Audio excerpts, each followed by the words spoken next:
Hey teacher friend, welcome back to my channel. My name's Molly and I'm a fifth grade teacher who helps other teachers just like you eliminate stress during literacy time so you can spend more time teaching and less time prepping. In today's video, I'm going to share with you my favorite morning meeting activity. And this activity could really work for any elementary age, but it's really great for kindergarten, first, and second grade. It's something I started my first year of teaching 9 years ago, and my students absolutely loved it. And since I started doing it, I haven't seen anybody else do it. So I thought it would be great to share because anybody that's ever walked into my classroom while we were doing this part of morning meeting loved it too, and just liked the look on my students' faces and how happy they were. And it's very simple and easy to do.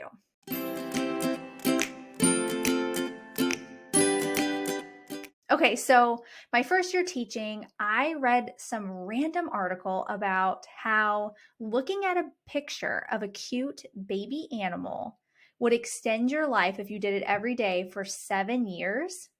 And I thought, wow, that's easy. I love baby animals. They're so cute to look at. Who doesn't like to say, aw? And 7 years? Come on, that sounds great. So I don't know if all of that's true, but since then I have done a little bit more research, and there's a lot to say about baby animals and how they release, when we look at one, it helps release the dopamine in our brains and it makes us feel happy. And we do know that having a pet will make you live longer too. So why not look at a cute baby animal? One of the biggest reasons I fell in love with Pomeranians, like my little guy, Whoopi, is because he's so adorable and he looks like a puppy for the rest of his life. Anyway, so I found out that this was very motivating for my students, and it turned into an everyday during morning meeting activity. And a lot of times I would just have the teacher helper pick because they love having choice. But then I later moved on to having 180 days planned out of cute baby animals so that I could have it just very focused and get to it. But we would still let kids pick cute baby animals from time to time.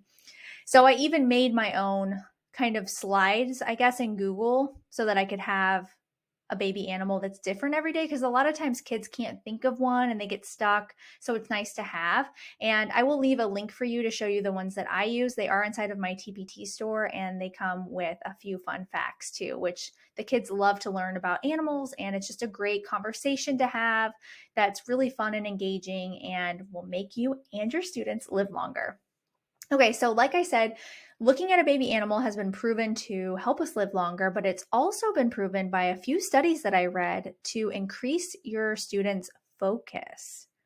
So they might get really excited when they see something cute and say, oh, you have to have rules in place with that, no screaming or anything like that. But one way you can make it extra fun, and this is something I do, is I have a cute baby animal photo every day, but then on Fridays is extra special for Fun Friday. We get to look at a cute baby animal video. And there's lots of cute little tiny hamster videos if you're interested in those, and the kids get really engaged in those.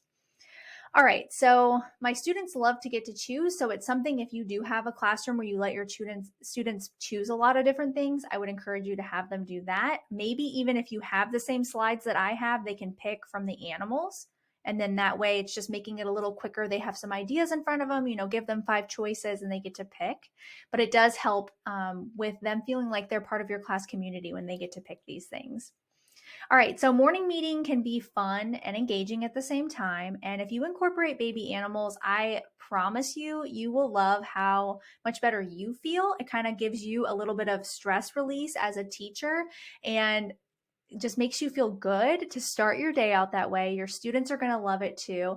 And I hope that you will try it and come back to this video and let me know how you liked it. And as always, it's my goal to help you structure your literacy time so that you can have a more productive day and get to all your reading groups. And one of the ways you can do that is by downloading my free 10-step guide, where I walk you through the first 10 things you need to do to get your students to be more independent. And part of my method is using the Daily 5 as well, which I have tons of videos on that. So if you're looking at this before school starts, then make sure you check out those videos. Thanks so much for watching, and I can't wait to see how much your students love looking at a cute baby animal every day. I'll see you next time.